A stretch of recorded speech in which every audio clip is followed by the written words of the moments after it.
मारूफ मेजबान और मजहबी स्कॉलर डॉक्टर आमिर लियाकत हुसैन को कराची में अब्दुल्ला शाह गाजी मजार के अहाते में वालिदैन के पहलू में दफन किया गया। टीवी की मकबूल तरीन शख्सियत ने गुमनामी और तन्हाई के आलम में अपनी जान दी। उरूज से जवाल का सफर तय करने वाले आमिर लियाकत की मौत में जिस अदाकार से मुमासलत हो रही है वो पाकिस्तान के चॉकलेटी हीरो वहीद मुराद थे। दोनों ने अपने करियर में कैसा उरूज देखा, किस्मत ने उन्हें कैसे जवाल से दो चार किया, मौत के वक्त उनके घर वाले कहाँ थे, ये सब कुछ हम बताएंगे आज की इस वीडियो में। अब्बा मैंने जज्बाती होकर मदद के लिए जुमला बोला था। तुम ठीक तो हो? मैं तो ठीक हूँ अब्बा, लेकिन आपकी बहू जमीला, जानते हैं ना जमीला? हाँ वही जमीला, उसकी हालत बिगड़ गई है। वो मुझसे शौहरों वाला सलूक करे अब्बा। वहीद मुराद ने 45 साल की उम्र पाई। फिल्मी करियर 20 साल पर मुहित रहा। वहीद मुराद को चॉकलेटी हीरो और लेडी किलर का खिताब मिला। फिल्म की कामयाबी की जमानत जैसे वहीद मुराद था वैसा पाकिस्तान की फिल्म इंडस्ट्री में आज तक कोई अदाकार न आ सका। 23 साल की उम्र में वो हीरो की शोहरत का मजा चख चुके थे और 28 बरस की उम्र में उन्हें पाकिस्तान की पहली प्लैटिनम जुबली फिल्म की कहानीकार, हीरो और प्रोड्यूसर होने का एजाज मिल चुका था। अपने मद्दाहों की जितनी बड़ी खेप वहीद मुराद ने तैयार की वो पाकिस्तान के किसी हीरो को नसीब नहीं हुई।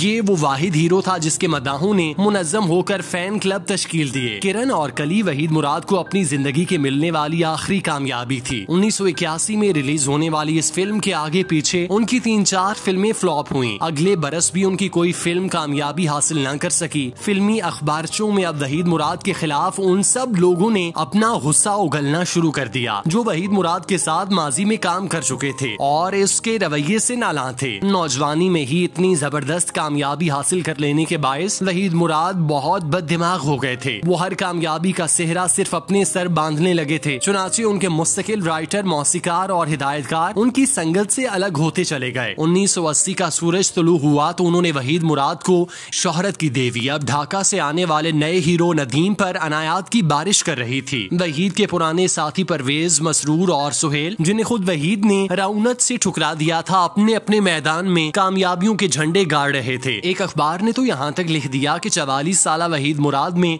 अब दमखम बाकी नहीं है। वो एक सला हुआ कारतूस है। उसे खुद ही एक तरफ हटकर नौजवान नदीम के लिए रास्ता साफ कर देना चाहिए। वहीद को अब मोहम्मद अली और नदीम की फिल्मों में साइड रोल मिलने लगे जो उन्होंने बादल नखास्ता कबूल तो कर लिए लेकिन दिल ही दिल में कुड़ते रहे। उन्हीं दिनों उनकी शराब नोशी तफरी तिबा की हुदूद से निकलकर अल्कोहलिज्म के दायरे में दाखिल हो गई। उरूज की इंतहा के बाद जवाल भी ऐसा कि आखिरी दिनों में वहीद मुराद खुद स्क्रिप्ट उठाए प्रोड्यूसर की मिन्नतें करते थे कि मुझे कास्ट कर लो, मगर कोई न करता था। वहीद मुराद काम मांगने के लिए अपने पुराने दोस्तों के पास तो नहीं गए, लेकिन इस दौरान उनका पुराना पठान ड्राइवर और घरेलू मुलाजिम बदर मुनीर पश्तो फिल्मों का मारूफ स्टार बन चुका था, बल्कि अपनी फिल्में भी प्रोड्यूस कर रहा था। नमक हलाल मुलाजिम ने पुराने मालिक से वफादारी का मुजाहिरा करते हुए उसे अपनी पश्तो फिल्म पख्तून पे वलायत कंबा में काम दी जो वहीद मुराद ने कबूल कर लिया। बीवी भी बच्चों को लेकर अमेरिका जा बसी थी और 23 नवंबर 1983 को डिप्रेशन और नशे का मारा वहीद मुराद अपने एक दोस्त के घर इंतकाल कर गया। उस रात क्या हुआ कोई नहीं जानता। वहीद मुराद के कमरे का दरवाजा दिन चढ़े तक ना खुला तो मेजबानों को दरवाजा तोड़ना पड़ा। कमरे के फर्श पर पाकिस्तान का एल्विस प्रेस्ले मुर्दा पड़ा था। उसके मुंह में पान का बीड़ा था, लेकिन पान में क्या था उसकी खबर किसी को नहीं, क्योंकि पोस्टमार्टम और मवाद के तज्जिये के बगैर कुछ कहना मुमकिन न था। आमिर लियाकत की जिंदगी मकबूलियत के एतबार से किसी सूरत वहीद मुराद से कम न थी। आमिर लियाकत ने 51 साल की उम्र पाई। टीवी रेटिंग का बादशाह, खुशकुलू, शोला बयान, ज़हीन, प्रोग्राम की मकबूलियत का जामिन, सियासत के मैदान में भी कामयाब, मुबल्लिग और मुकर्रर भी शानदार। दुनिया की 500 मशहूर शख्सियात में उसका नाम, मुसलमानों की 162 शख्सियात की फहरिस्त में शामिल। कोई उससे नफरत करता हो या मोहब्बत, हर कोई उसके नाम से वाकिफ। जिंदगी का बेशतर हिस्सा उरूज ही रहा, मगर जवाल भी इंतहा को पहुंचा। बेगमात से अलैदगी, बच्चों से दूरी, काम न मिलना, नशे का सहारा लेना, सबसे बढ़कर दिलासा और तसल्ली का छिन जाना उसे डिप्रेशन की वादियों से धकेलता हुआ 9 जून 2022 को मौत की आगोश तक ले पहुंचा। दोनों की किस्मत में एक चीज यकसां थी कि उनके पास सब कुछ था, लेकिन वो मकबूल होने के बावजूद गुमनामी की हालत में मरे। ऐसी मौत जिस पर उनके पास कोई भी अपना न था, कोई ऐसा जिसे वो आखिरी बार देख लेते। न वहीद मुराद अपनी बीवी बच्चों को देख सके, न ही आमिर लियाकत को अपनी बीवी बच्चों से अलविदाई मुलाकात का मौका मिला। ये जिंदगी के मामलात हैं और ये ऐसे ही चलते हैं, इस पर किसी का कोई जोर नहीं है।